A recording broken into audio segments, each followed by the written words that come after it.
When a rescued pregnant golden retriever was brought into an animal shelter, new employee Macy took it upon herself to give it the care it needed.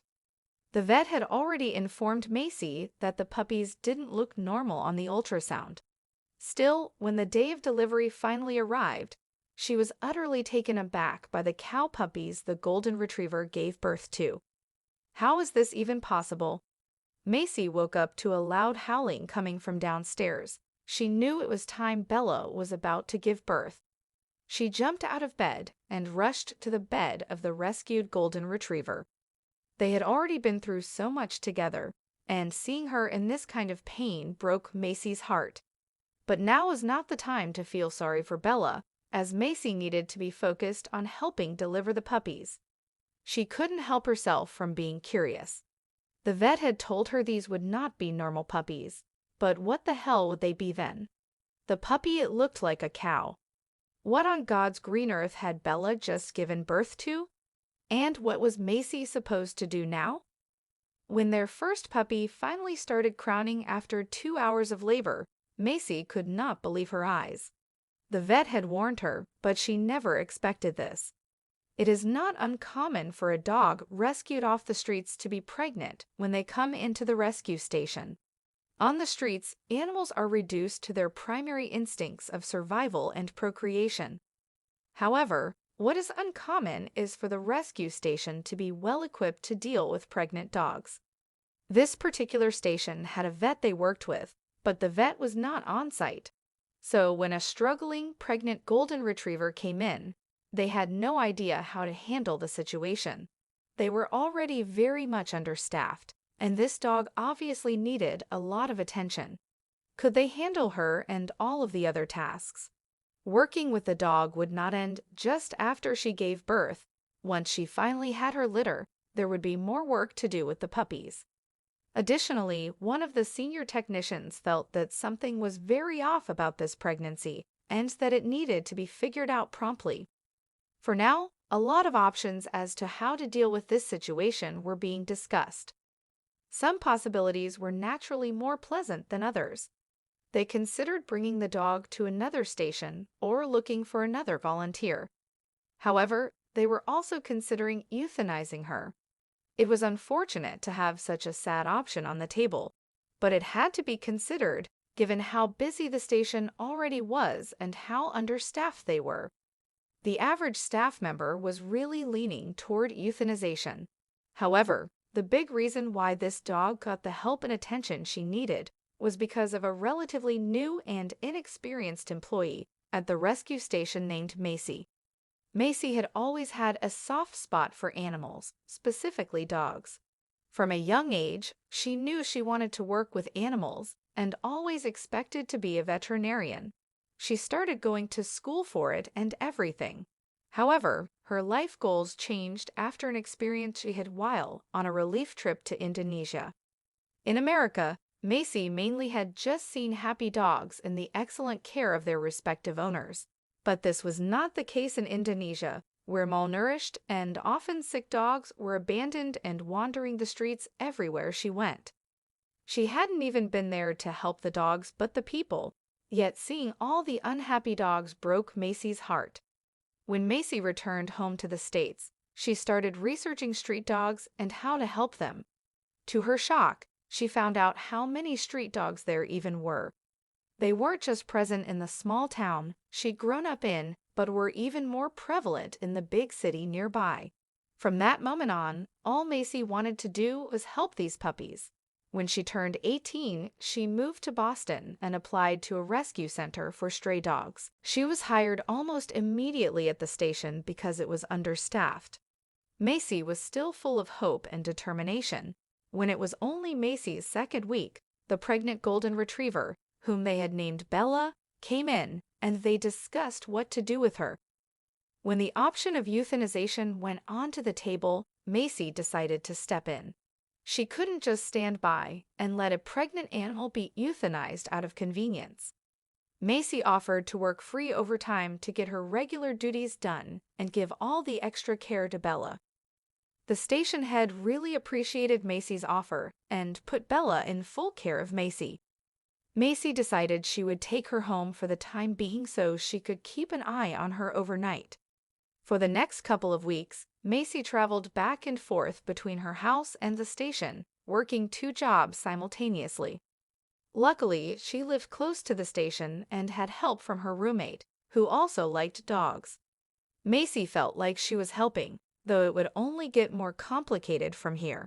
Other people working at the station did their best to help cover some of Macy's tasks to make her life a little easier and give her more time to care for Bella. They were moved by her dedication and compassion toward this dog. However, there was only so much they could do as the station was understaffed. Unfortunately, even with her colleagues' help, Macy was still struggling. Bella was not doing well in the last weeks of her pregnancy. Macy had to make multiple trips to the vet while caring for her. This, of course, only added more stress to the entire situation. All the trips to the vet cost Macy a lot of time and money. Deep down, she started to wonder if this was all worth it. What would happen to Bella and the puppies once they were born? Macy didn't have the money to care for them for much longer. She tried not to become too disillusioned. Macy did her best to put all her worries about Bella's health and money in the back of her head. What was important right now was the health of Bella and her puppies. The doctor managed to keep Bella stable with some medication, but was seemingly overly interested in the ultrasound when checking on the puppies. The veterinarian could not make out much on the ultrasound, but from what he could see, he was nearly positive Bella had not been laying with another golden retriever, a Labrador, another dog, or anything close to that. The puppies looked strange, really strange. Macy was pretty sure that wasn't possible. However, the vet ended up showing the ultrasound pictures to a couple of colleagues, but no one could really put their finger on exactly what was off about these puppies. This started to worry Macy a bit. Did that mean they were not healthy? This really had her concerned about how much money she was putting into this if it turned out the puppies were going to die anyway. Seeing as Bella had been a street dog, she could have been impregnated by nearly anything that can breed with dogs. What was Macy going to be dealing with when these puppies were brought into this world? Would they even be puppies? Macy was pretty sure that wasn't possible, but the vet seemed so sure these were not dogs. Macy asked if the puppies, or whatever they would be, were healthy. The vet assured her that, while the ultrasound looked weird, it did give a good indication that the pups were currently healthy. This was the most important thing for Macy, and she could find comfort in that, despite everything else. After Macy brought Bella home from that vet visit, Macy knew it would only be a matter of days before Bella gave birth. Macy wisely took the days off from working at the shelter because she knew where her focus needed to be for now. Whatever the vet had seen had Macy concerned enough to know she needed to be with Bella for this. During this time, Macy really started to feel herself bond with Bella more and more, because even though the dog was struggling, Macy could still feel how much love Bella had to give, and her desire to keep Bella increased every day. However, this also brought some difficulties along with it, because Macy already lived in a small apartment and barely had the money to support herself. It would be a real struggle to give Bella the life she deserved, not to mention the puppies Bella was expecting. There was no way Macy could take on that many dogs, but she loved Bella and wanted to help in whatever way she could. But what was Macy going to do with the puppies? She could reasonably make things work with just Bella, but not with puppies. Macy was hoping that she would be granted some more time to make a decision about all of this, but this was sadly not the case. The puppies were coming, and soon. That night, Bella went into labor. Macy had been hoping that when it eventually happened, it would at least be during the daytime, but exactly in line with all the other luck she had experienced recently, Bella went into labor at 2 in the morning. Macy's hopes were unfortunately in vain. Before going to bed, Macy had put a baby monitor in the dog pen with Bella, so she would hopefully be awoken by Bella's cries when she went into labor. She knew the time was coming soon, but she couldn't stay awake 24/7, either waiting for it. So, after she placed the monitor in the dog pen, she went to bed. Macy was naturally sound asleep at the time Bella went into labor. When the baby monitor suddenly started blasting with cries next to Macy's ear, she needed a moment to realize what was going on and to know for a fact that she was awake and not dreaming or something. She'd spent too many of her last several days working to complete exhaustion. Macy quickly put on some old jogging pants and an old t-shirt and went downstairs. This could get ugly very quickly. When Macy turned on the light, she could see, to her relief, that Bella was still only in the early stages of giving birth. Macy would need to put the skills she learned at the shelter to the test. Bella's tongue was out of her mouth, and she was breathing heavily, her whole body moving with every heave. Macy quickly went to grab some towels and a bucket of water. The whole purpose of the pen was to keep the mess contained, but that didn't mean Macy wouldn't have to work hard to keep the mess from spreading. Macy wanted to help Bella in every way she could, but also knew that this was mostly a process Bella had to go through alone. She stroked Bella's face and made it clear that she was there for Bella, no matter what. After about half an hour of pushing, Macy finally started to see the first of the puppies. A wave of nervousness and excitement came over Macy. She still had no idea what kind of puppies Bella was going to give birth to exactly, as she had no idea what kind of dog Bella had mated with. However, she was about to find out, and the suspense was enough to have her on the edge of her seat. But Macy's excitement quickly turned into shock when Bella's first puppy was finally officially born. Those spots, that nose, those legs, Macy was questioning if this was even a dog. The puppy didn't look like any dog Macy had ever seen. It looked a lot more like some sort of tiny baby cow. Macy had never seen a dog that looked anything like this. But how was this even possible? Dog genetics could get weird sometimes, but the puppies should look at least partially like Bella, as she was their mother. They should definitely look more like Bella than the cows they were currently looking like. But Macy had no time to worry about that now, as there were a lot more puppies, or whatever these animals were, that needed to be brought safely into this world. Macy cleaned off the first questionable puppy and put it into a bundle of towels so it would stay warm until it had its siblings alongside it. Bella had started pushing the next puppy out, and wouldn't you know it, it looked exactly like the first baby, and the next one did as well. Why were all the puppies looking like cows? Macy pinched herself to make sure she wasn't dreaming, but unless she was dreaming that she was dreaming, she was most certainly awake. Eventually, after the labor process of 2.5 hours, the whole litter of what should be puppies had been brought into this world. It was 4:30 in the morning, and Macy was still convinced she might be seeing things. The puppies all looked equally strange, but she wasn't dreaming. This had definitely happened. Unsure exactly of what to do next, Macy decided to stay up the rest of the night to keep watch, making sure all the animals would survive until she could take them into the shelter later that morning.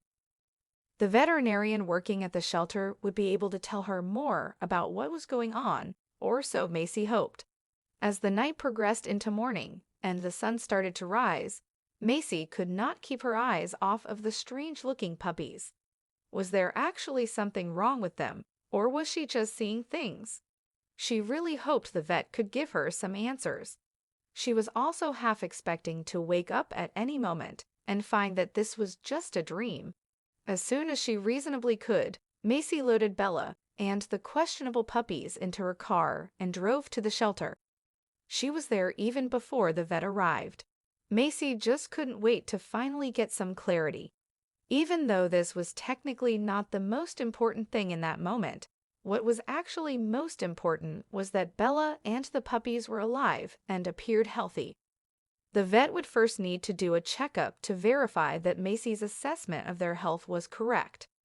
When the vet arrived and Macy brought them in, the vet first raised an eyebrow before getting to work. The vet managed to determine that Bella was doing okay. She was still very tired and a bit dehydrated despite Macy's best efforts.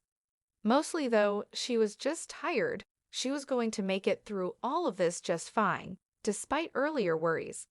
However, then there was the case of the puppies. The vet understood Macy's concern, as he too thought they looked very strange.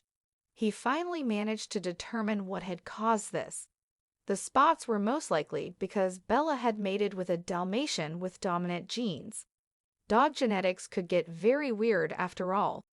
As for the strange features, the almost cow-like features, these could be explained by the fact that the puppies were born too early, almost a month too early, in fact.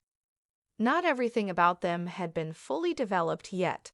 But this, of course, led to more questions. Why had Bella gone into labor so early? She now had 7 underdeveloped puppies, after all. The best the vet could figure was that whatever trauma Bella had experienced while on the streets had caused her to go into labor prematurely. Despite all the care Macy had given her, the puppies being born early also meant that their health was at risk. The vet assured Macy that they could stay under his care. Luckily, all the puppies managed to survive and develop into proper, healthy puppies. As soon as they were properly weaned and old enough, they were put up for adoption by the shelter. Every single puppy found a home in less than 2 weeks. They stopped looking like cows and developed into cute Dalmatian retrievers. While the puppies were obviously popular among families, Bella was an older dog who'd been through a lot. Macy decided to adopt Bella and give this beautiful, special dog the life she deserved. Macy still works at the shelter, and Bella often joins her from time to time, playing with and cheering up the shelter dogs.